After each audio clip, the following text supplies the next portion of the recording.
besar ya.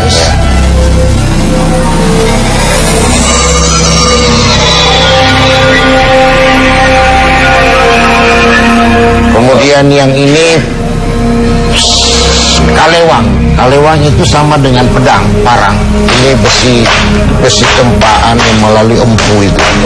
Kelihatannya biasa saja. Tapi dalam sejarah, ini kalewang ini sangat disayangi oleh pemiliknya.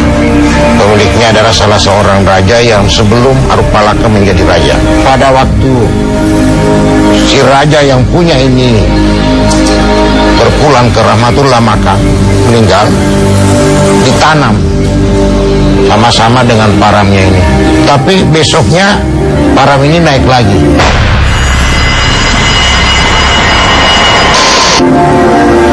Ditanam kembali, muncul lagi di atas.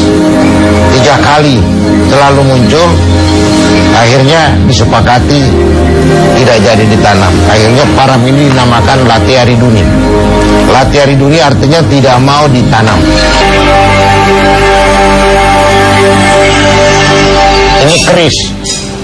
Ini keris Arupalaka.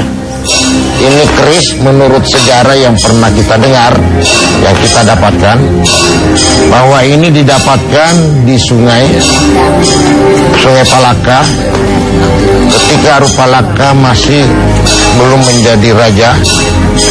Dia berjalan, dia dapatkan ini ular di tengah sungai lagi terapung berdiri. Dia perhatikan kok jadi keris. Dia dekati jadi ular. Menjauh keris.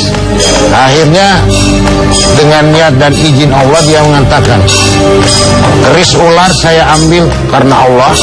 Ternyata jadi keris. Inilah kerisnya. Ini adalah semacam pedang atau parang yang digunakan oleh ada 7. Ada 7 itu kalau sekarang ini semisal dengan menteri. Ada 7 itu membidangi beberapa urusan kerajaan. Ada urusan pemerintahan dalam negeri, urusan diplomasi, urusan keamanan, urusan hukum, urusan keuangan, urusan, soalnya ada 7. Ada 7 ini sekaligus yang menobatkan raja.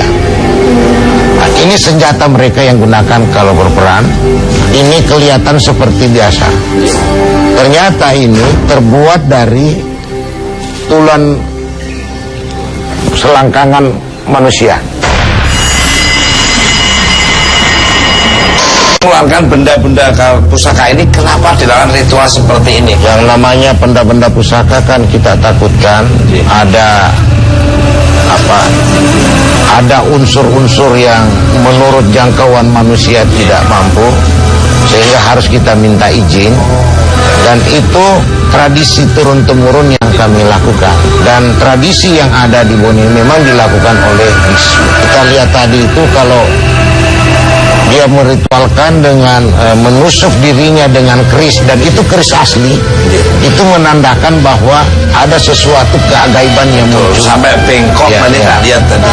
Tebal itu tebal. Ustaz, bagaimana melihat benda-benda pusaka dan ritual yang dilakukan sini? Monggo.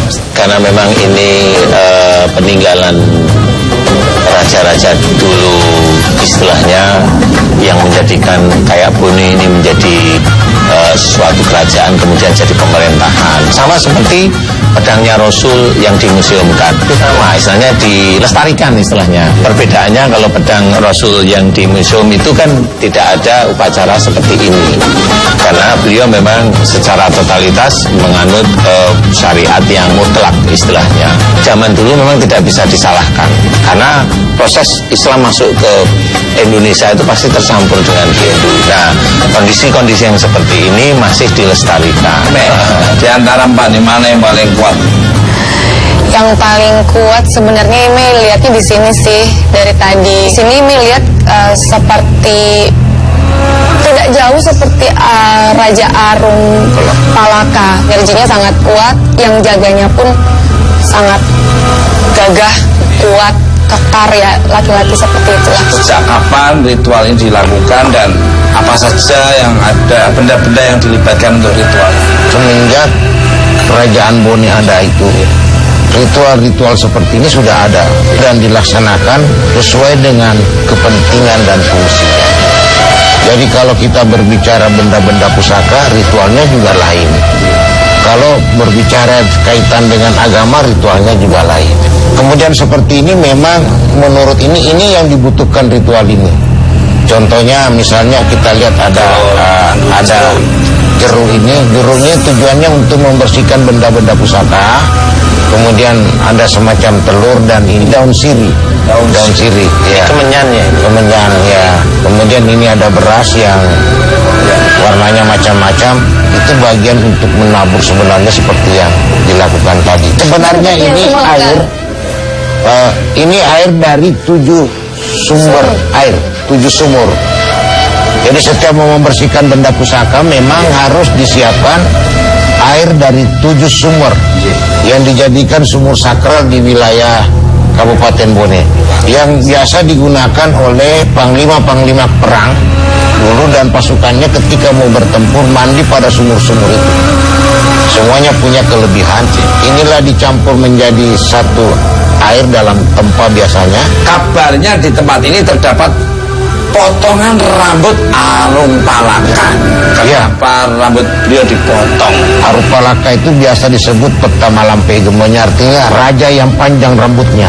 Ketika dia punya tekad, niat bahwa saya mau melawan penjajah dan bagaimana caranya mempersatukan Bugis ini, makanya dia berikrar.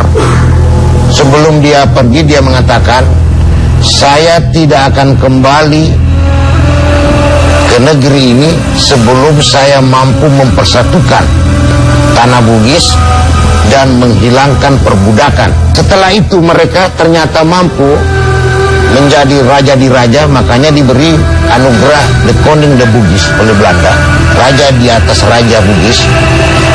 Pada saat itulah dia laksanakan, dia punya hajat bahwa dia potong rambutnya, dan itu masih ada tersimpan. Minta izin lihat potongan rambutnya, boleh? Bisa. Pemirsa, sekarang kita akan menuju potongan rambut Arung Palaka. Jadi terus Mr. Tukul jalan.